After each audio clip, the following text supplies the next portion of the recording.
Não deixe os momentos, não deixe esses coveiros de igreja. Aqui não tem, só tem lá na igreja que eu pastoreio. Crentes que estão na igreja há tanto tempo, que perderam a fé. Se envolveram com os bastidores da igreja, viram tanta coisa que não deviam ver. E fizeram exatamente o contrário do que a Bíblia diz. A Bíblia diz, não perca o olhar de Jesus. Porque nele não há dúvida, não há sombra de variação. Você está igual Pedro, saltou no meio do mar, fez uma coisa linda, mas parou de olhar para Jesus. A Bíblia diz que Pedro começou a olhar para o vento. Pedro afundou, Dário, por causa do vento. Ele parou de olhar para Jesus, o vento bateu no cabelo dele, e ele olhou para lá, perdeu a visão, começou a afundar. Volte a olhar para Jesus. Não existe super-homens na casa do Senhor. Seja muito bem-vindo a este ambiente sagrado de adoração e busca espiritual profunda. Abra sua Bíblia comigo, então, no livro do profeta messiânico, no capítulo de número 43. Livro do profeta Isaías, capítulo de número 43. Quero louvar a Deus pela vida dos Gideões missionários da última hora, aqui na pessoa do pastor Reuel Bernardino, um grande amigo, um grande irmão, a toda a equipe que nos acompanha, ao pastor Marco Aurélio por ter feito aí essa ponte. E eu tenho certeza que o culto de hoje vai ficar marcado para sempre na nossa alma. Isaías 43, quem encontrou, diga amém. Está escrito assim: mas agora, assim diz o Senhor que te criou, ó Jacó, e que te formou, ó Israel, não temas, porque eu te remi, chamei-te pelo teu nome e tu és meu. Quando passares pelas águas, eu serei contigo. Quando passares pelos rios, eles não te submergirão. Quando passares pelo fogo, ele não te queimará, nem a chama arderá em ti, porque eu sou o Senhor teu Deus, o Santo de Israel, o teu Salvador. Até aqui. Posso ouvir um amém? Feche a Bíblia, coloque no banco, na cadeira, com autorização do pastor Eduardo. Pegue na mão de quem está do seu lado agora. Aperte a mão dele ou dela com carinho até eles falarem aleluia. Você não apertou direito, que ninguém falou nada. Aperta com um pouquinho mais de vontade isso. Pentecostal que não faz barulho está com defeito de fabricação, é o que eu sempre digo desde criança. Incline a sua cabeça e vamos orar. Pai, nós te exaltamos, nós te glorificamos, e nós entendemos que mais uma vez, e este lindo santuário será o palco da sua manifestação. Antes de começar a ministrar a sua palavra, eu peço ao Senhor que cerque esta igreja com a sua presença. E num raio de 5 quilômetros, onde houver um demônio alojado, eu dou a esses demônios segundos para sumirem daqui.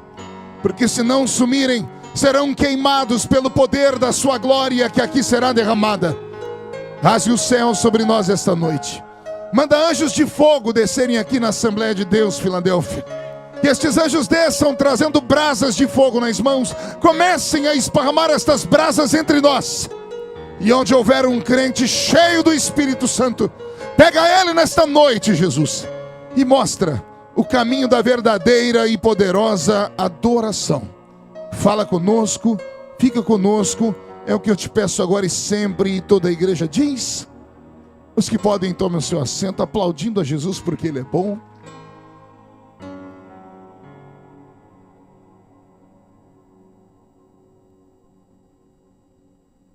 Graças a Deus.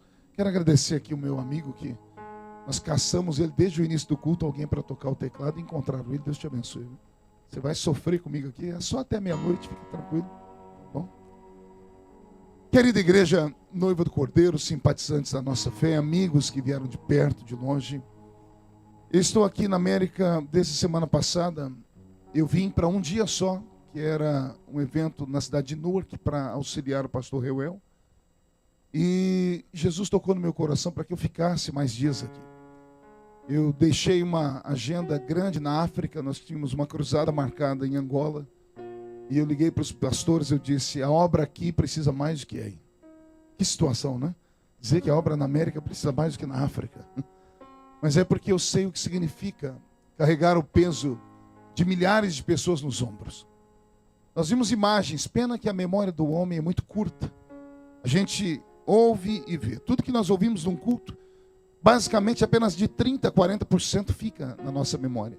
Mas quando tem uma imagem, ela se fixa um pouquinho mais. Então a nossa intenção aqui nesta noite não é apenas te sensibilizar, é convencer você e te dar uma chance de você ter o melhor Natal que você já teve na sua vida. Mas ninguém deu, só o Senhor deu amém. Então vou pregar só para o Senhor agora. Vai ser o melhor Natal que você já teve em toda a sua vida. Ah, acordaram. Deixa eu fazer uma pergunta. Aqui é a Assembleia de Deus mesmo? Eu vi uma placa ali na porta. É a Assembleia de Deus? Tem algum pentecostal aqui na Assembleia de Deus? Então, por gentileza, levante a mão direita para o céu. Agarre o ombro do irmão que está do seu lado com carinho e respeito. Agarrou ele, chacoalha ele até ele acordar. Acorda ele. Fala que a culpa é minha. Diga, Jesus te trouxe aqui para isso hoje. Não, dá um grito. Diga, Deus te trouxe aqui para isso. Para sacudir a sua fé nesta noite aqui nesse lugar. Posso ouvir mais um grito de glória a Deus? Eu sou assembleiano de berço. Quer me matar do coração e eu ficar pregando e você ficar me olhando com esse olho seco, parecendo olho de sapo que morreu no dia de enchente, né? Quer que eu tenha um infarto do miocárdio, é eu pregar e você travar a boca. Desde criança eu aprendi que o crente que está feliz, ele adora Jesus. A mensagem que Jesus colocou no meu coração hoje não é tão profunda quanto as mensagens que prega o pastor Wellington. Uma mensagem simples, mas é uma mensagem que vai marcar a sua alma. O livro do profeta Isaías, que eu chamei aqui de profeta messiânico, é um dos livros mais poderosos da Bíblia. Existem algumas características, existem algumas singularidades no livro do profeta Isaías, que quando nós começamos a destrinchar e a ensinar, as pessoas se empolgam. Por exemplo, o livro de Isaías, ele é quase como uma Bíblia em miniatura. Sabia disso? A Bíblia protestante, ou seja, a nossa Bíblia, ela tem 66 livros. Curiosamente, o livro de Isaías tem 66 capítulos. A Bíblia protestante, bem como todas as Bíblias, são divididas em duas partes, Velho e Novo Testamento. No Velho Testamento nós temos 39 livros e no Novo 27 livros. Os 39 primeiros livros da Bíblia falam sobre a história de Israel, da sua ascensão, do seu nascimento, da sua queda, da sua recuperação, enfim. Mas quando partimos para o Novo Testamento, nós vemos Deus mudar a palavra. E ao invés do Senhor falar com um Israel em comum, ele fala com um tal novo Israel. Pelo menos alguém deu um aleluia aqui, entendeu a palavra. Eu vou falar de novo. O Velho Testamento inteiro, Deus fala só para aquela nação do Oriente Médio, para o Israel. Mas o Novo Testamento, Deus fala para um tal de novo Israel. E se você não conhece esse novo Israel, eu vou te apresentar ele. Estamos aqui hoje. Todos filhos de Abraão, lavados no sangue de um judeu, que morreu, ressuscitou e está sentado à direita do seu Pai, e qualquer dia desse romperá o céu para vir nos buscar aqui nesta terra. E se o arrebatamento se der nesta noite, daqui desta igreja, só 2 crentes subir, eu tenho certeza que um sou eu. Quem é o outro e vem atrás? Deixa eu ver. Que bom, tem gente que tem certeza que não vai e não levanta a mão para nada, né? Até o fim do culto eu te pego aqui. Pois bem, o livro do profeta Isaías, ele não é apenas uma mini Bíblia por causa dessas singularidades. Quando pegamos o livro de Isaías e dividimos ele em 2, pastor Henrique, nós temos os primeiros 39 capítulos, e quem já leu Isaías, os primeiros 39 capítulos, dá medo de ler. Pergunte por quê. Só fala se todo mundo perguntar. Porque parece que Deus está raivoso. A voz de Deus soa estridente. Deus soa como um Deus ameaçador, como um Deus que quer punição, como um Deus que quer pureza excessiva. Mas quando começamos a ler do capítulo 40 para frente, não é que Deus muda. Não é que o Deus que estava com raiva começa a falar de amor. Não é que o Deus que estava fazendo ameaças começa a fazer promessas. Não é que o Deus que estava triste de repente dá um salto de alegria. Parece que é mais ou menos assim como a Bíblia. Os primeiros 39 livros da Bíblia, Deus se enfureceu, se entristeceu. É da queda do homem à queda da sua nação. Mas o início do Novo Testamento tem o nascimento de Jesus. E com ele vem a porta da salvação aberta. E é Ele quem consegue quebrantar o coração do Pai, dizendo: o homem precisa de uma segunda chance. É Jesus quem prova que é possível ser homem, nascer nesta terra e ir morar no céu um dia ainda. Isaías tem essas particularidades, mas não é só isso que Isaías tem. Isaías é o primeiro de todos os profetas que fala sobre as duas naturezas de Jesus. Isso aqui é matéria para quem gosta de Bíblia. Pastor, Jesus tinha duas naturezas? Sim, tinha. Ele tinha uma natureza humana, mas também tinha uma natureza divina. Muitas pessoas têm dificuldade para entender que Jesus era 100% homem e era 100% Deus. Há quem diga que ele era meio homem e meio Deus. Não, isso aí eram os deuses lá da mitologia grega. Os filhos, entre aspas, do poderoso Zeus, irmão de Poseidon, irmão de Hades, aqueles deuses criados pela mente dos gregos. Deuses que de vez em quando saíam do Olimpo e vinham pela terra, se enamoravam com as mulheres e tinham filhos com elas. E esses filhos eram chamados de semideuses. E alguns são conhecidos como Hércules, Teseu, Perseu, Afrodite, Hera e tantos mais. Mas o nosso Cristo não, ele não é meio homem, ele não é meio Deus. Ele é 100% homem e 100% Deus. E quem foi que falou isso a primeira vez? Foi Isaías. Você se lembra quando ele disse isso? Ele falou isso de uma maneira tão linda. Ele fala de forma poética, ele diz assim: eis que o menino nos nasceu, mas um filho se nos deu, e o principado estava sobre os seus ombros. Coisa linda, não é? Quando eu era menino, lá na Assembleia de Deus da Vila, da rua, da Avenida 11, número 811, a gente fazia jograis. E na época do Natal, recitava um texto de Isaías. E eu era sempre a estrelinha, me dava uma raiva. Eles me botavam uma roupa branca e uma estrela na cabeça que eu parecia a Estátua da Liberdade, né? Você ri porque não era você, bocó, né? E eu tinha que ficar lá igual uma estátua para recitar isso aqui. E eu falava: eis que o menino nasceu e um filho se nos deu. Decorei isso desde criança. Mal sabia eu o que é que Isaías estava dizendo. Isaías não estava sendo redundante. Ele não estava falando duas coisas a respeito da mesma história, não. Ele estava dizendo: Jesus, o Messias que virá à terra, ele não será só um menino, ele será um filho. O menino, para ser menino, tem que ser herança humana. E menino só é menino, Dário, porque ele nasce da barriga de uma mulher. Mas o filho não nasceu. O menino nasceu, mas o filho se nos... Por que o filho não nasce? Porque ele já existia na eternidade. Maria fez... Maria foi só o hotel. Jesus foi o hospedeiro dentro dela. Mas a palavra Jesus seria a parte humana. Quando chamamos de Jesus Cristo, muitas pessoas pensam que Cristo era o sobrenome dele até hoje, mas não era. Na verdade não é Jesus Cristo, é Jesus o Cristo. Cristo significa o ungido, desde a eternidade. O menino chamava-se Yeshua, ou Jesus, mas o filho que foi dado, o nome dele era outro. O nome dele é Cristo, Pai da eternidade, Príncipe da paz, Deus forte, Conselheiro. E ele está aqui nesta noite. Você pode não acreditar, mas os pés dele estão pisando o centro dessa igreja.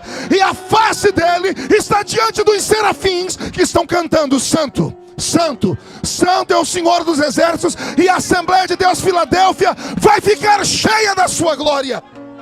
Tem alguém que crê nisso? Então dá mais um grito de glória aí. Tem uma outra curiosidade neste livro que poucas pessoas percebem, e esta é fenomenal. É Isaías quem diz qual vai ser o nome do Messias. E o seu nome será Emanuel, que significa Deus. Eu levei tempo para entender isso aqui. E o dia que eu descobri, eu dei saltos de alegria. A nossa tradução na língua portuguesa, ela perdeu a essência. Padre João Ferreira de Almeida até que se esforçou muito. Mas imagine para você uma palavra escrita em aramaico, traduzida para o hebraico, do hebraico traduzida para o latim, do latim traduzida para o alemão, do alemão para o inglês e do inglês para o português. A palavra passou por centenas de copistas e tradutores e ela foi perdendo a essência. Quando na nossa Bíblia está escrito: o seu nome será Emanuel, que significa Deus conosco, o nome perde a essência. Na verdade, no original não está escrito Emanuel. São três palavrinhas separadas por dois hífens, dois tracinhos.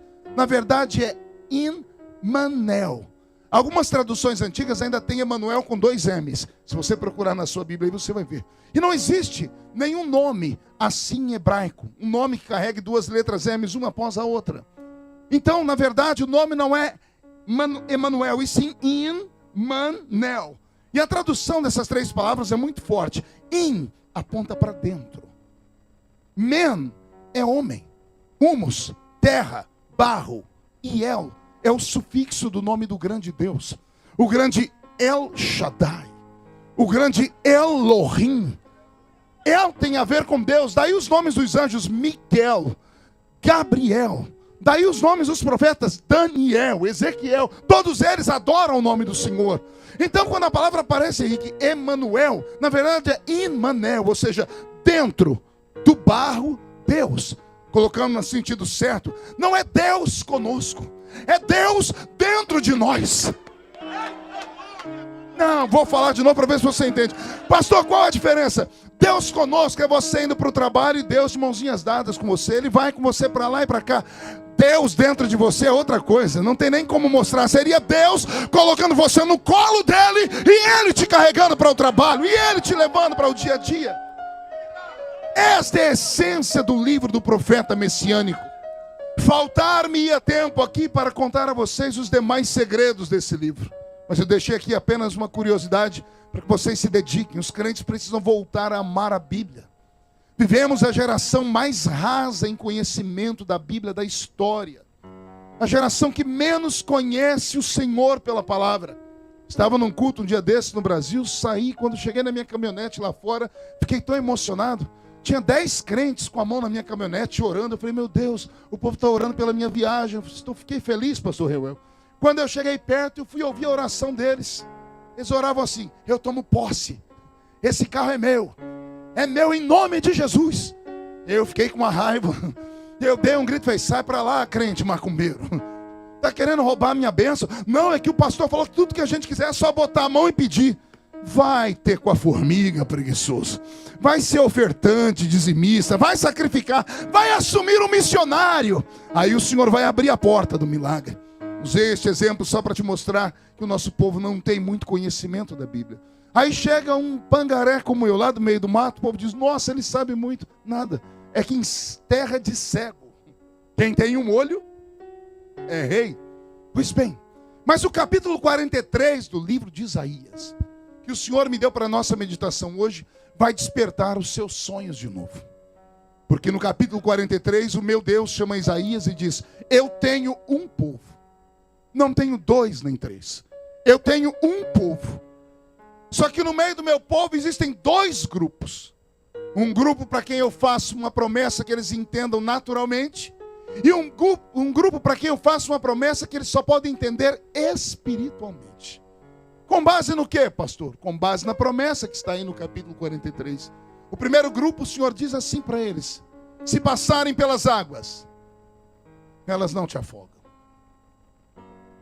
Aí o Senhor muda a profecia e diz, e se passarem pelo fogo, a chama não te queima. E eu não sei se você percebeu que o grito das águas foi maior do que o grito do fogo. E era justamente isso que eu esperava. E eu vou explicar para vocês agora esse texto. O Senhor colocou na frente dele, o povo dele, disse, Isaías, todos os que estão aí são salvos e são especiais, porque são meu povo. Todos eles têm por herança a terra prometida. Todavia, no meio da terra prometida existem presentes. Existem surpresas. Só que para cada um do meu povo eu atuo de uma maneira. O Senhor é aquilo que você crê que Ele é. Você sabia que Deus opera num culto de acordo com aquilo que você espera que Ele opere? Pense num Deus que é um gentleman. É o nosso Deus.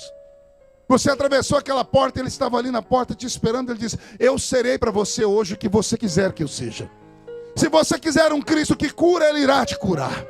Se você quiser um Cristo que conforta, Ele vai te consolar. Se você quiser um Cristo do fogo, Ele vai te batizar com o Espírito Santo. Se você quiser um Cristo com quem você não tem conversa também, Ele vai te deixar quietinho no seu lugar. Ele não vai forçar a barra com você. Ele espera que você haja, para que Ele então reaja. Isso é uma palavra de conhecimento. No Velho Testamento inteiro, Deus agia. Deus fazia o quê? Está até escrito lá em Isaías, operando eu. No Novo Testamento, Deus não age. No Novo Testamento, Deus deu ao homem o livre-arbítrio. E o que é que ele faz? Ele espera que o homem haja. E aí o que ele faz, pastor? Aí vem Deus e reage. Pelo menos um entendeu. Vou melhorar a sentença aqui.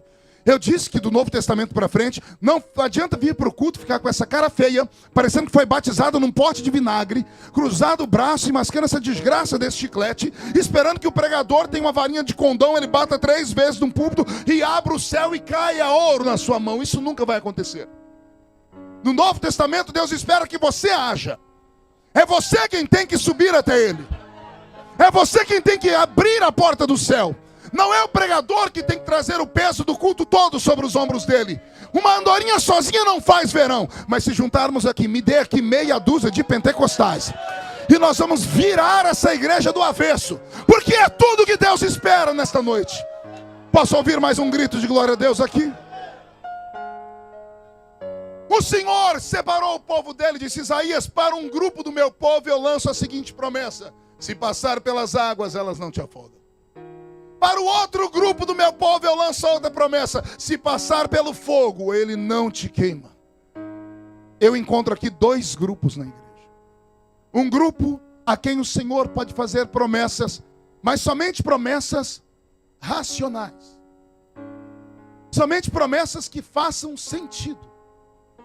Promessas que não seja difícil a pessoa compreendê-las. Eu chamo de promessas normais. Promessas o quê? Peça um exemplo. Só falo se todo mundo pedir. Você está no culto, o pastor Eduardo está inspirado, e ele lança a seguinte palavra: crê no Senhor Jesus e será salvo tu e a tua casa. Quem crê na promessa? Por quê? Por que cremos com tanta facilidade nessa promessa? Porque a nossa vida, a nossa história na igreja já provou que isso acontece. Você sabe que alguém na sua família foi salvo, ou na família de um amigo seu foi salvo. Você teve experiências, a sua mente está pronta para receber esta promessa e dar vazão a ela, porque é uma promessa que faz sentido. Jesus vem salvando pessoas ao longo dos anos, desde 2000 anos atrás. Você está no culto, o pastor Wellington vem pregar, ele lança a seguinte palavra, ele olha para a igreja e diz assim: assim diz o Senhor, eis que o anjo dele acampa ao redor daquele que o teme e o livra do mal. Quem crê nessa promessa? Por que você crê com tanta facilidade nessa promessa? O seu inconsciente é atingido pela palavra do pregador. E o seu inconsciente traz memórias das quais nem você se lembra. E ele faz o seu espírito acreditar, porque em algum momento da sua vida você foi livre pelo anjo do Senhor. Aquele quase acidente, aquela quase morte, aquele quase problema, o que os homens lá fora chamam de coincidência, para nós não é coincidência, para nós é cristocidência. O anjo do Senhor acampou ao nosso redor. Isto é para mim a promessa simples: se passarem pelas águas. Por que isso, pastor? Todo ser vivo, principalmente os humanos, enquanto vivos, passaram ou passarão pela experiência do afogamento ou do pré-afogamento. Quem aqui já quase se afogou na vida? Levante a mão para ver. Os que não levantaram é tudo hipócrita e mentirosos. Vai me dizer que você nunca engasgou com uma água. Você estava tomando a água, de repente a água saiu pelo nariz. Vai me dizer que você nunca se afogou debaixo do chuveiro, às vezes, cantando a música, na nota aguda, a água entrou e aquele cofe para lá e para cá. Quem aqui é mineiro? Deixa eu ver. Minas não tem mar, mas tem lagoa. Vai me dizer que você nunca deu um pulinho lá naquela lagoa? O pastor não vai excluir você não, fica tranquilo. Todo ser humano passa pela experiência do afogamento, pastor Silas. E por isso, quando li o texto, se passarem pelas águas, elas não te afogarão, o grito de glória a Deus foi mais alto. O seu inconsciente foi atingido e você testificou: isso é verdade, eu já quase me afoguei e estou vivo. Ou seja, Deus cumpre o que fala, amém? Mas quando Deus verte a palavra e diz: se passarem pelo fogo, a chama não vai queimar você, aí não tem como dar glória a Deus. Porque é uma promessa irracional. Deus não está falando de homens que passaram pelo fogo e sobreviveram a ele. Pessoas que tiveram queimadura de 1º, 2º e 3º graus. Pessoas que nem cicatriz mais têm. Não é isso que o Senhor está falando. Ele está dizendo: o meu povo tem um grupo deles que vão passar pelo meio do fogo. e o fogo não irá queimá-los. O que é o fogo? Senão o maior poder que existe neste nosso universo. O fogo evapora a água, ele derrete o ferro, ele queima a madeira.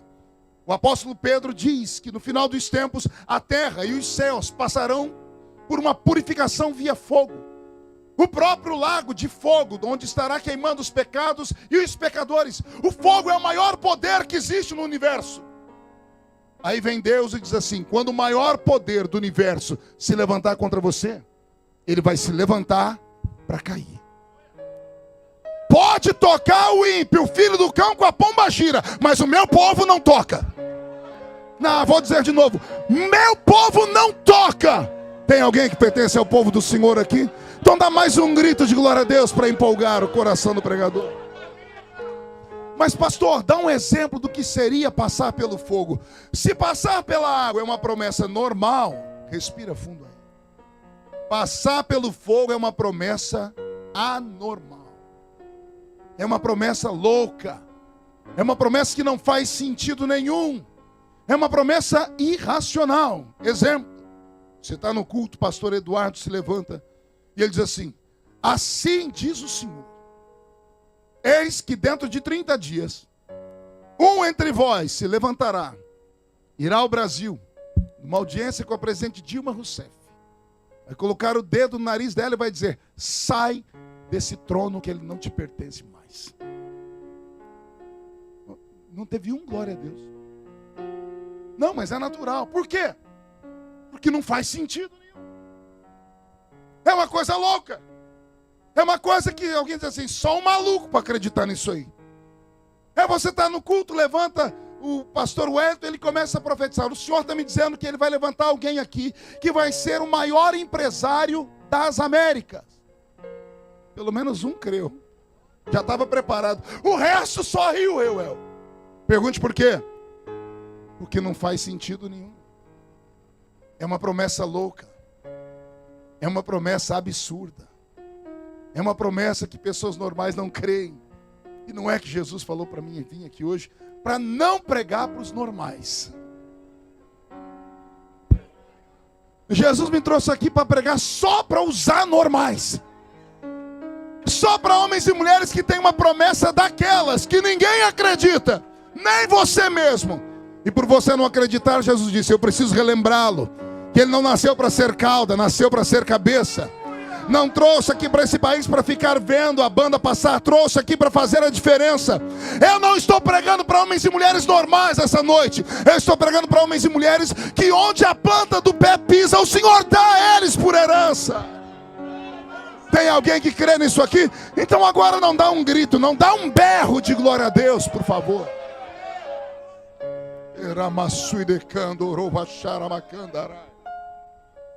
Eu estava pregando na Batista da Lagoinha, lá em Minas Gerais, Belo Horizonte. O culto foi uma maravilha. Terminou o culto, eu estava na mesa de materiais vendendo. Chegou um mineiro perto de mim, mas bem matuto. Ele tinha uma sacolinha na mão de plástico. Ele disse assim: ô pastor Marco, o senhor pode orar por mim? Eu disse: por quê? Não, antes do senhor orar por mim, eu quero te dar um presente. Eu estou sentindo de dar. Eu disse: eu estou sentindo de receber. Dê logo. Ninguém mais sente nada na vida da gente. Aí ele tirou de dentro daquela sacolinha uma caixinha de paçoquinha embrulhada. Ô trem bom, sou, né? Estou usando o idioma de Minas aqui. Alguém já comeu paçoquinha embrulhada? Eu já desembrulhei, estava com a fome lascada, comecei a comer. Eu disse: pode falar disso. O senhor pode orar por mim? Eu disse: depois da paçoquinha eu faço qualquer coisa por você, né? Ele disse: então, pastor, ontem à noite eu fui numa vigília.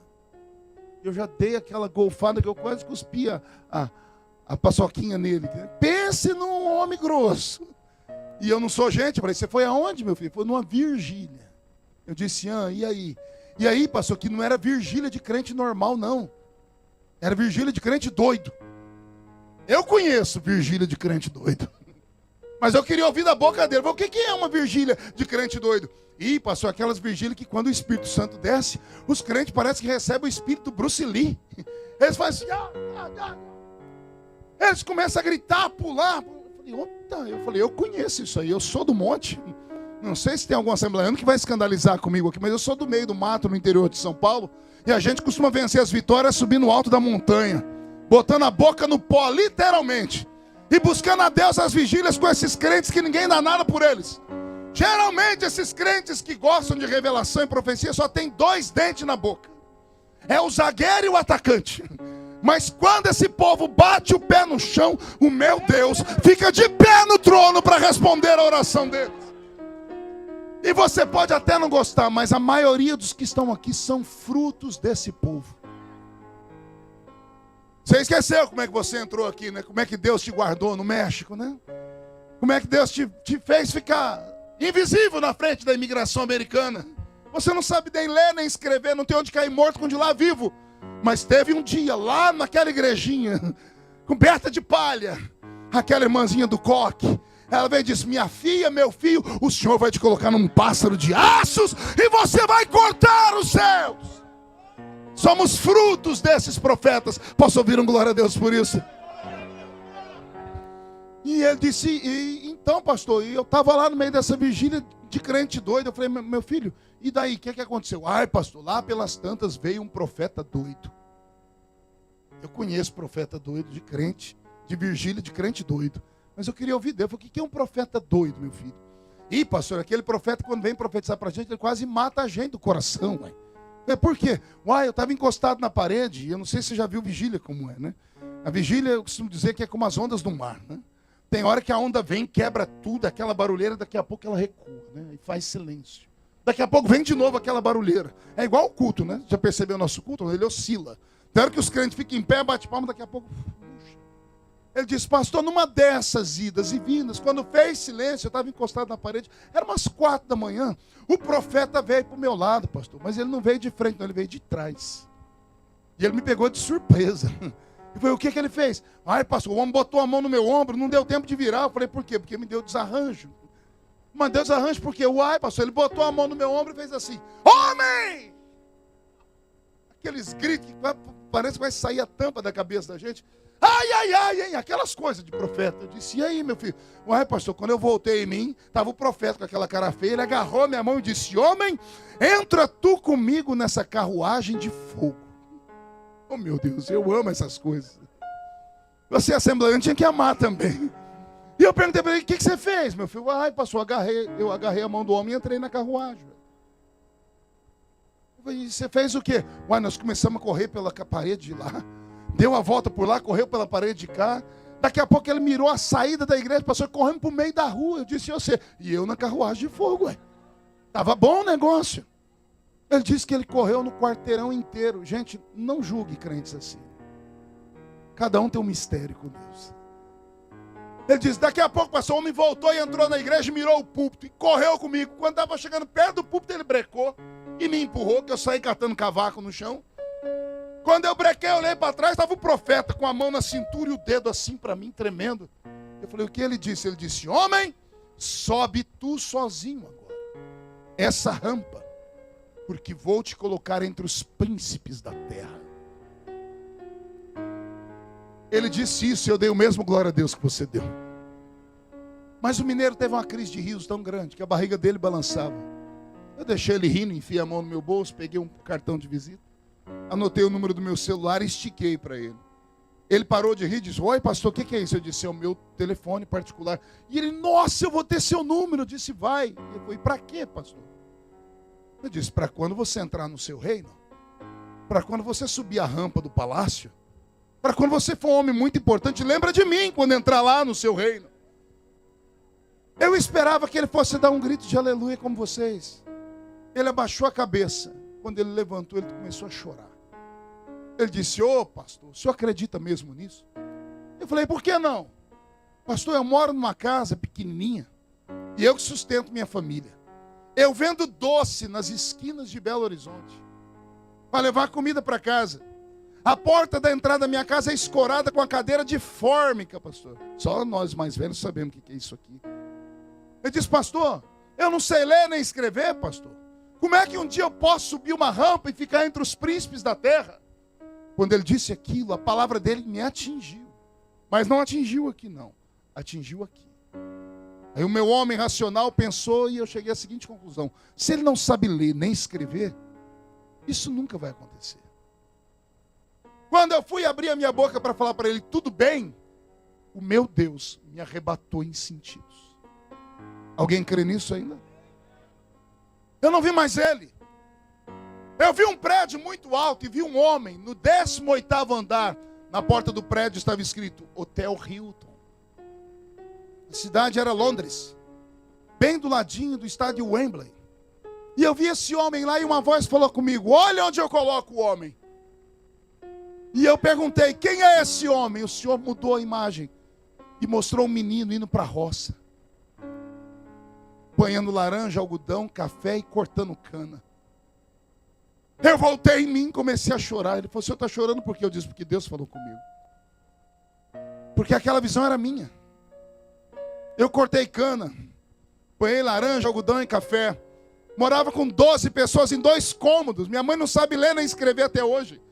E de repente, olha eu viajando o mundo e pregando ao redor do planeta. E um dia eu estava lá no Hilton, no 18º andar, olhando a cidade de luz, e Deus falando comigo: sou eu o Deus que tira o homem do monturo e coloca o homem aqui em cima.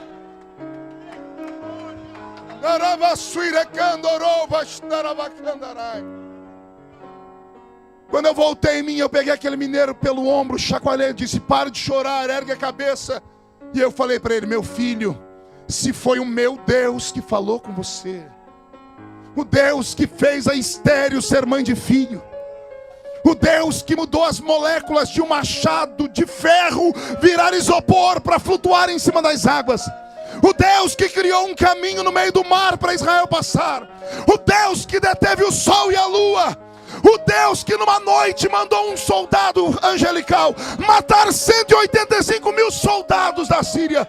Se foi o meu Deus que falou contigo, quem viver verá você subindo a rampa do palácio. Deus me trouxe nessa noite aqui para São Eduardo para dizer aos seus membros: não desanime, não desista dos seus sonhos, não desista das promessas que Deus plantou no seu coração. As coisas podem não ter acontecido como você quer, mas estão como Deus quer. Você pode não ter tudo que você quer, mas você tem tudo que você precisa. E daqui um tempo, quem viver verá o Senhor te exaltar, te colocar bem alto. Mas para isso, você precisa voltar a acreditar. Acredite. Se você tem uma promessa louca, por mais louca que seja, se foi Deus que falou, se apegue a ela. Primeiro, que você não tem culpa da promessa. Pergunte por quê. Você estava quietinho lá naquela vigília. Você estava quieto naquele culto, naquele congresso. O profeta veio e foi lá onde você estava. Assim diz o Senhor. O problema não é mais seu, o problema é dele lá em cima. Deus te trouxe nessa noite para você olhar para cima e dizer: Senhor, eu tenho onde me apegar. Você tem onde se apegar, você tem promessa. Quem tem promessa é imortal até que se cumpra a promessa. Eu vou repetir: quem tem uma promessa na vida, pode se levantar 11.000 demônios contra ele, 1.000 cai de um lado, 10.000 do outro, e você não pode ser atingido.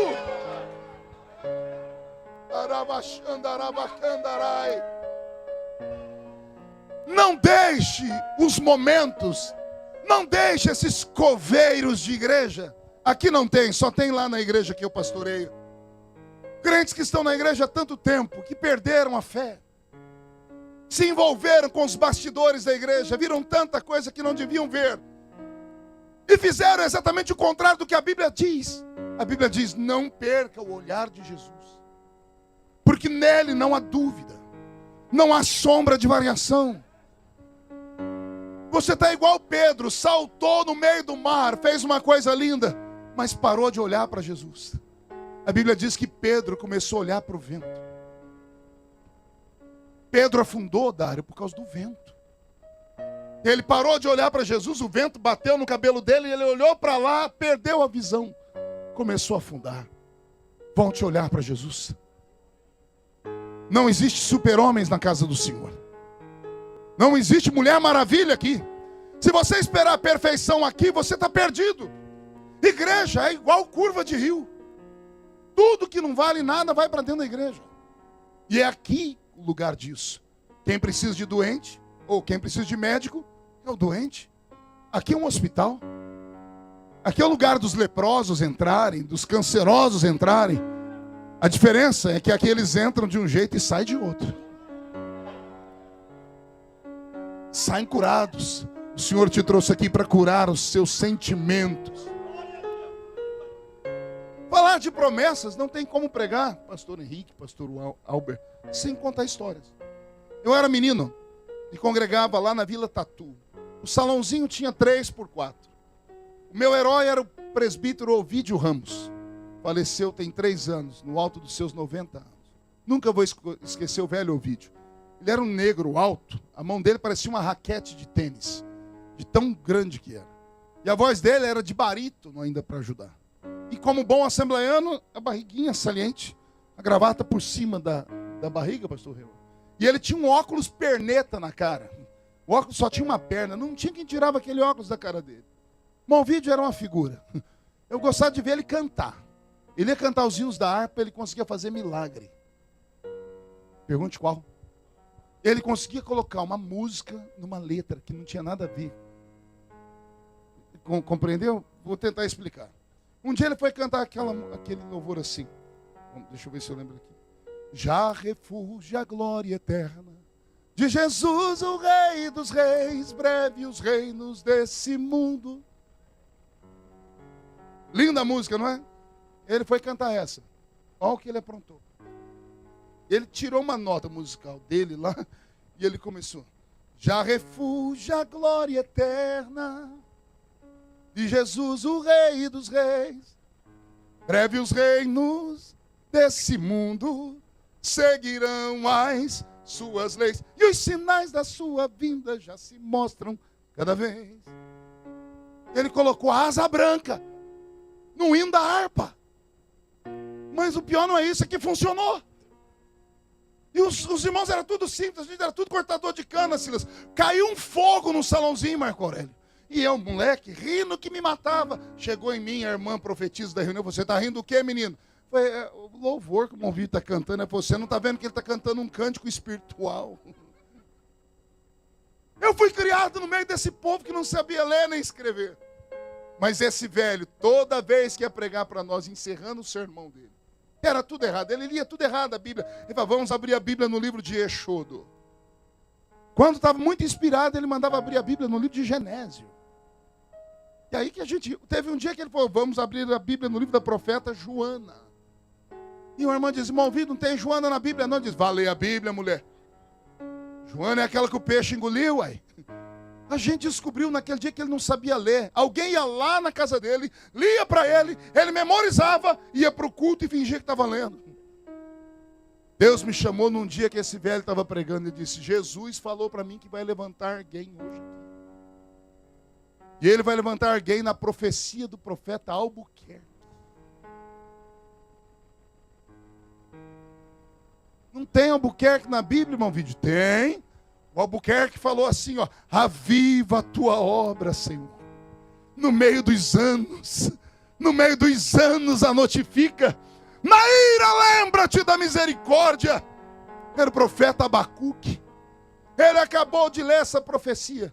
Levantou uma irmã em profecia, apontou o dedo para trás e eu estava sentado lá. Ela botou o dedo no meu nariz e disse, meu filho, chegará um tempo que eu vou te usar tanto, mas tanto, que você vai pregar para frente e para trás, para a esquerda e para a direita, para cima e para baixo, ao mesmo tempo, porque eu tenho pressa em arrebatar a minha igreja. Profecia bonita, né? Quando eu estava entrando no Espírito, levantou um outro um outro presbítero que tinha lá. Era o único que tinha estudado teologia. Ele pegou um sininho que a gente tinha lá no interior de São Paulo, chacoalhou o sino até a igreja quietar. Quando todo mundo quietou, ele disse assim, irmã Maria, Jesus te usa, mas hoje não foi ele que te usou, não. E ela disse, por que não? Uai, mulher, você disse aí que esse menino vai ser Deus. E ela disse, eu não falei isso não. Falei que ele vai falar para todos os lados ao mesmo tempo. E ele disse, isso não é ser Deus? Só Deus está em cima e embaixo. Só Deus está na frente e atrás de todos os lados ao mesmo tempo. E quando ele falou aquilo, nós quietamos, porque fazia sentido. Eu quietei, eu estava chorando, enxuguei as lágrimas, eu falei, fui enganado. Porque o que ele falava fazia sentido aqui. Onisciência, onipotência e onipresença são atributos que só Deus tem. Nem o diabo, nem homens, nem anjos têm. Só Deus está em todos os lugares ao mesmo tempo. Fazia sentido o que ele falou. Eu fiquei quieto. Quando eu fui olhar para ela com um olhar de raiva, porque ela ficou muito triste e chorou, eu olhei para a velha e não consegui ter raiva. Porque eu lembrei que aquela velha orava 12 horas por dia, ajoelhada. Ela não tinha joelho, ela tinha um calo no lugar do joelho. Ele matou o ministério dela. Irmã Maria de Paula nunca mais profetizou. Eu não me desviei porque tinha uma promessa. Os anos se passaram, Deus me levantou como pastor. E um dia eu estou descendo a escadinha do púlpito, no meio do corredor, quem é que eu enxergo? A irmã Maria de Paula e o tal presbítero. O que eu não entendi a vida inteira, entendi em 5 segundos. Porque profecia é mistério. Deus conduz alguém para falar conosco em profecia, Ele não dá riquezas de detalhes. Deus usa o profeta para instigar a nossa fé. Deus fala, mas não explica. Volte usar, e não explica como vai usar. Volte levantar, mas não explica como vai levantar. É para você acreditar e buscar. Eu passei a vida inteira sem entender nada. Naquele dia, quando eu olhei para os dois, em 5 segundos eu entendi. E ali Deus me deu uma mensagem, pergunte qual. Toda vez que Ele tem uma chamada na vida de uma pessoa, primeiro Ele complica a vida da pessoa inteira. Quando está tudo complicado, achando que não tem mais limite, vem Deus e descomplica a vida da pessoa inteira. Aí quando está tudo descomplicado, vem Deus e explica, porque Ele tinha complicado antes. Anotou aí? Vamos lá? Primeiro Deus complica. Depois Ele descomplica. E só aí Ele explica porque Ele complicou. Primeiro Deus complicou a minha vida inteira, falando que eu ia falar para todos os lados ao mesmo tempo. E eu não entendia nada. Aí vem Deus e descomplica, me dando a revelação que eu vou contar para vocês daqui a pouco. E só depois Ele me explicou porque Ele fez aquilo. Temos isso na Bíblia. Moisés está levando o povo do Egito para Canaã. Ele olhou para o céu e disse, Senhor, tirei o povo do Egito e agora siga para Canaã. Moisés pega o caminho da direita e Deus diz, Moisés, sim Senhor, segue a nuvem. A nuvem pega outro caminho. Moisés diz, Senhor, eu conheço o Egito como a palma da minha mão. A nuvem está indo para o lugar errado. Deus diz, Moisés, segue a nuvem, me obedece. Quem pode manda, quem tem juízo. Moisés seguiu a nuvem. Ele sabia onde a nuvem ia dar. A nuvem levou ele para frente do Mar Vermelho. E quando levou ele para uma emboscada, porque ele não tem para onde sair, na frente o mar e atrás vem Faraó. Moisés se desesperou e caiu de joelhos e clamou ao Senhor. Deus abriu o céu e disse, por que clamas a mim? Deus não está perguntando porque não sabe. Deus está perguntando porque Ele já tinha dado autoridade. Por que clamas a mim? Senhor, o mar está fechado. Moisés, o que é que você tem nas mãos? Um cajado. Cajado na mão de um homem comum. Na sua mão qualquer coisa vira arma. Fere as águas. Quando Moisés feriu as águas, o que aconteceu com o mar? O mar se abriu. Deus complicou, levou ele para uma emboscada. Agora Deus descomplica, abrindo o mar. Quando ele chega do outro lado do mar e ele quer ir embora, Deus diz, Moisés, pare aí. Por quê, Senhor? Olha para trás. Contempla o seu inimigo pela última vez.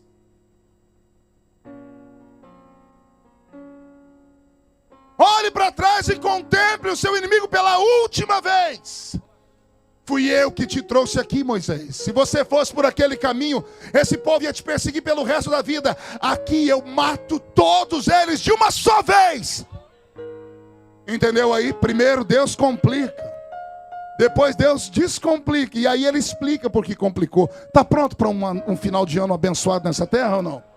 Porque até agora está tudo complicado. Vem Deus essa noite usar a boca do pregador para dizer: estou descomplicando nesta noite.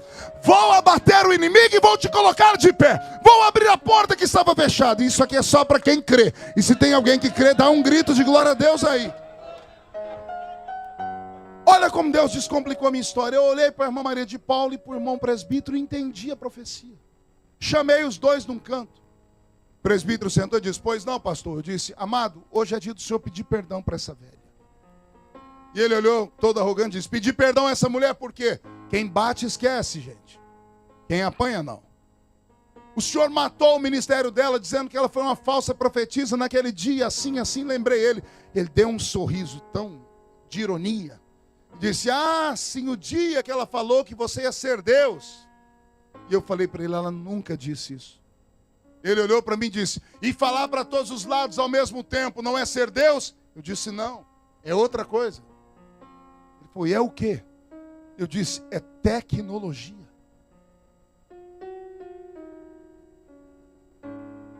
Ele falou: explica. Eu falei: explico.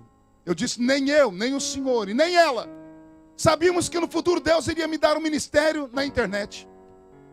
Eu preguei domingo na Assembleia de Deus de Everett. Meu assessor estava comigo, nós ligamos o meu Facebook, eu tenho 3 milhões de seguidores. Eu transmiti o culto inteiro, ao vivo, online. 700 mil pessoas me viram pregar ao redor do mundo. Foram 40 mil comentários, as pessoas do mundo todo mandando mensagem. Como é que aconteceu? Eu estava em Boston pregando, mas tinha gente do Japão me assistindo. Tinha gente das Filipinas me vendo. Tinha gente do Brasil me vendo. Alguém aqui já assistiu um DVD de mensagem minha? Levante a mão para mim. Ô, glória. É tudo pirata, porque eu nunca vendi tanto assim, não, hein? Quem aqui já assistiu de dia? Quem assistiu de tarde? À noite? Numa segunda?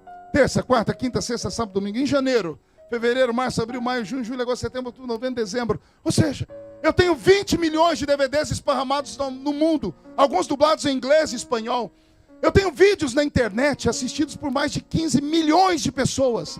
Só Deus sabe, enquanto eu prego aqui agora, em qual das vicinais do mundo tem um caminhoneiro na boleia do caminhão com um DVD assistindo o sonho de José. Só Deus sabe onde tem alguém acordando agora, digitando na internet lá, o dia da provação, e chorando na frente da televisão. O dia que eu preguei na sua casa, enquanto eu pregava lá na sua televisão, eu estava pregando em outro lugar. Hoje eu prego em cima, prego embaixo, prego para frente e para trás, para a esquerda e para a direita, ao mesmo tempo. Por quê? Porque aquele que prometeu é fiel e justo para cumprir. O Senhor me trouxe aqui para te dizer assim: olha, sorria. Ele já está criando uma forma. Se não existe, Ele vai fazer aparecer. Se Ele prometeu uma porta aberta e você não enxerga nem a parede, nesta noite nem que Ele mande um anjo construtor fazer a parede, um marceneiro para fazer a porta, e um anjo que mexe com ferro para mexer na fechadura, só para abrir a porta para você passar. Mas vai acontecer. Deus não é homem para mentir. Deus não é filho do homem para se arrepender daquilo que Ele fala. E eu quero saber se eu estou pregando no lugar certo. Tem alguém aqui que tem uma promessa de Deus que ainda não se cumpriu? Então murcha a barriga, estufe o peito e bate no peito até fazer barulho. Oh, tem gente que não me obedece nem com reza brava. Olhe para o irmão do seu lado e diga: eu creio na minha promessa. Diga: se você não crê, é problema seu. Eu acredito que o milagre pode acontecer em alguns segundos antes do ano terminar. E se tem alguém que crê, pega esta promessa.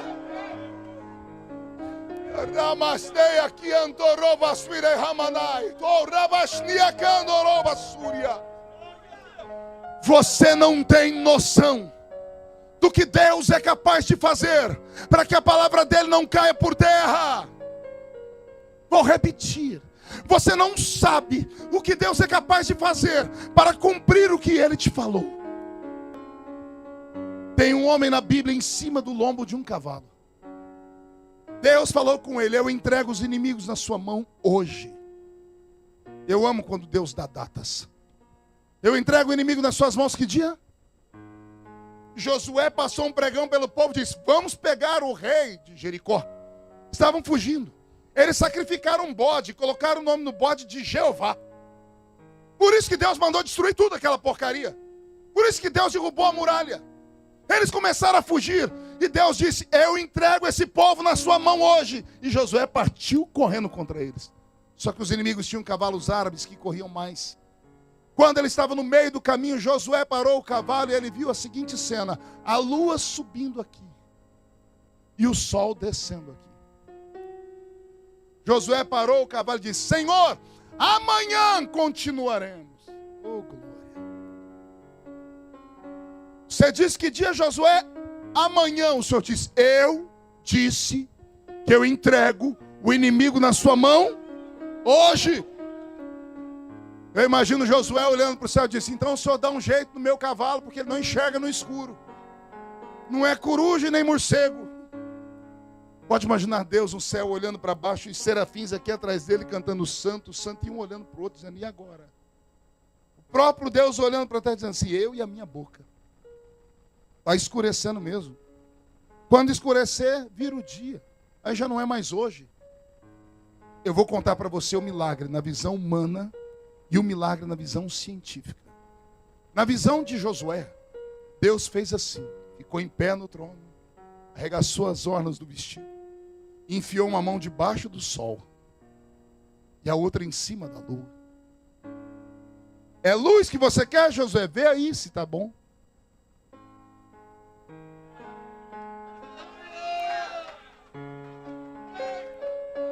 Senhor, um pouquinho mais de luz, pois não. Isso aconteceu na visão de Josué. Por causa desse texto de Josué, os ateus dizem que a nossa Bíblia está errada. Sabia disso? Porque Josué diz que o sol não para, porque o sol não se move. Somente no século XV foi que Copérnico descobriu o sistema heliocêntrico, que o sol é o centro da nossa galáxia e os planetas gravitam ao redor dele. Não é o Sol que se move, é a Terra que se move, é Júpiter, Netuno, a Lua, tudo pela gravidade. Então dizem que está errado, mas não está errado, porque é um homem que viveu milhares de anos atrás que não tinha conhecimento científico. Ele está usando a linguagem de um homem daquele tempo. Na visão dele, o Sol parou mesmo. Mas isso, na visão de Josué, cientificamente falando, o que Deus fez naquele dia, Ele colocou em risco a existência do universo. É o maior milagre da Bíblia. Só perde para a encarnação de Jesus. Nem para a ressurreição de Jesus, porque outros mortos ressuscitaram. Perde para a encarnação de Jesus. É o maior milagre depois da encarnação de Jesus, é o milagre de Josué. Quer perguntar o porquê? Aquele cientista britânico, Stephen Hawking, ele escreveu um livro chamado Universo numa Casca de Nós. Ele é físico. E ele diz que o universo é um corpo que cresce. Desde o Big Bang, a grande explosão, o universo ele cria átomos, nêutrons, íons, elétrons, e isso tudo dá-se vida à matéria. É um corpo que cresce. Ele diz que se houver algum efeito colateral no universo, e ao invés de crescer, ele decrescer, o universo explode e desaparece. Isso é científico, já conseguiram fazer isso dentro de laboratório. A matéria que cresce, se ela reverter, ela estoura e desaparece. O que acontece no milagre de Josué é exatamente o que Stephen Hawking diz que não pode acontecer. A Terra gira no sentido horário. No sentido o quê? Sabe o que é o sentido horário? Olhe para o seu relógio, da esquerda para a direita. Se você colocar a água da pia na sua casa, solte a água. Você vai ver que a água gira no sentido horário. É o magnetismo da Terra que faz isso. Só existe um lugar do mundo onde a água gira ao contrário. E é lá no Brasil, na linha que separa os hemisférios, no Amapá, no ponto zero, no marco zero, por causa exatamente da gravidade que existe no planeta. Quando Deus falou com Josué que ia dar um inimigo na mão dele hoje, a Terra estava girando. A Terra leva 24 horas para dar um giro em torno de si mesma. E leva 365 dias de 24 horas para dar um giro ao redor dela e ao redor do Sol. Daí temos o inverno, as estações do ano. Isso chama-se processo de rotação e translação e todo mundo aqui conhece isso. O que faz a Terra girar? Pergunte para mim. O centro dela. O centro da Terra, ele é tomado por uma massa chamada amálgama. Essa massa é uma mistura de terra e ferro e de minerais que estão em ebulição. O centro da Terra, onde nós estamos, é tão quente quanto a superfície do Sol. Por isso que não dá para ir até lá. Imagine uma panela de pressão. Quantas mulheres já cozinharam feijão? Levante a mão. E homens também. Pois bem, quando cozinha feijão, aquela válvula de escape, por isso chama válvula de escape, se não existe ela, o que acontece com a panela? Por quê? Pressão. Mesmo quando a pressão começa, antes dela conseguir levantar aquela válvula, a panela começa a se mover, não é? A pressão faz ela sair do lugar. O que faz a terra se mexer é a pressão dela. A terra não estoura porque os gases que estão ali, eles saem pelos sulcos da terra, criam dentro dela os lençóis freáticos de água. É daí que vem as águas do subsolo a princípio, depois são regadas pela chuva, mas a Bíblia diz que no princípio não chovia, era o mormaço que saía da terra. O que constrói a água são os gases que estão lá no centro, que saem em ebulição. Esses gases, eles sulcam a terra, criam os lençóis freáticos e vão até a superfície. E eles dão vida às plantas. E as plantas trabalham no sistema de fotossíntese. Durante o dia liberam para nós o oxigênio. E à noite, gás carbônico. Isso é uma aula de ciência, né? Pois bem, é assim que acontece. Pois bem, a terra em pressão, ela não estoura, então ela gira. A gente não percebe a terra girando. Pastor Reuel, nesse exato momento que estamos aqui, a terra gira, se não me falha a memória, a 7.000 quilômetros por segundo. Nós não percebemos a velocidade exatamente pelo tamanho que temos. Daí a gravidade. Por isso nós somos atraídos para ela. Tudo que você joga para cima cai. É uma velocidade incrível. Ela vai atraindo tudo que está nela. Nós não percebemos a velocidade porque somos muito pequeninos perto dela. Agora imagine um peão girando. 7.000 quilômetros por segundo. Nessas viradas da terra é que o sol vai embora e vem a lua e vem o dia e a noite. Amém? Deus disse que entregava o inimigo na mão dele que dia? Cientificamente, Deus colocou uma mão debaixo da terra, no eixo invisível dela, e colocou a outra mão em cima. E de uma só vez, Deus travou a terra. Imagina um peão girando. De repente Deus faz assim. A terra trava de uma vez. Só que ela não só trava. Deus trava a terra e gira a terra ao contrário. Só meia dúzia entendeu? Não, eu vou explicar de novo. Continue aí, vou explicar de novo. Olha o que aconteceu, o meu Deus, o seu Deus, porque ele prometeu a um homem, ele arriscou o universo inteiro. Ele travou a terra parou de girar, 7.000 quilômetros por segundo, e ele fez a terra virar ao contrário. Agora vem a parte mais linda, pergunte qual? Não se sabe quanto tempo foi dia. Uma batalha não se vence em segundos, nem minutos, nem horas. Não se sabe quantos dias levou aquele dia. Daí nós não sabemos o que aconteceu com o dia 30 de fevereiro. Daí nós não sabemos o porquê existem alguns problemas no calendário gregoriano. Quando Deus faz uma promessa, passa o céu, passa a terra, mas as promessas dele jamais passarão. Deus é capaz de arriscar o universo para cumprir o que ele te prometeu. Deus te trouxe nesta noite só para te firmar. Creia. Se não vai acontecer, é porque já está acontecendo. Esse ano ainda vai ser um ano de surpresas dessa igreja, pastor Eduardo. Anote aí. Será o melhor Natal que você já teve na sua vida. Será a melhor passagem do ano. E o ano que vem, se eu passar por aqui, eu venho visitar a igreja só para ver você com um sorriso Colgate nos lábios. Você vai dizer, pastor, eu estava chorando aquele dia, mas Deus me fez lembrar as promessas e hoje eu estou de pé por causa delas. Quem tem uma promessa aqui dentro, dá um grito, um berro, faz barulho nesse lugar. Incline a sua cabeça. Ah, Jesus. Eu encerro este sermão, meu Pai, orando por esse homem e por essa mulher que há muito tempo não grita, não chora, não te adora, não sentem um arrepio no corpo, não veem os olhos marejarem, o coração palpitar, o frio dessa terra, a ausência da família, as lutas, as perseguições. Alguns aqui dentro ainda têm a graça de terem documentos. Os que não têm documentos, não têm pátria. Estando aqui não são nem brasileiros, nem americanos. Vivem à mercê de favores alheios. Andam pelas ruas dessa cidade com medo de tudo. E o Senhor os mandou para cá. Mas a sua promessa não era fazê-los sofrer nessa terra. A sua promessa é que eles seriam prósperos. Nem todo mundo veio se aventurar nesse país, meu pai. Tem gente que veio aqui porque não tinha outra opção. Tem gente que veio aqui porque deixou gente doente no outro lado do mundo. E só aqui tinha condições de buscar recursos. E foi o Senhor que abriu a porta. Tem homens aqui que têm chamada, Senhor.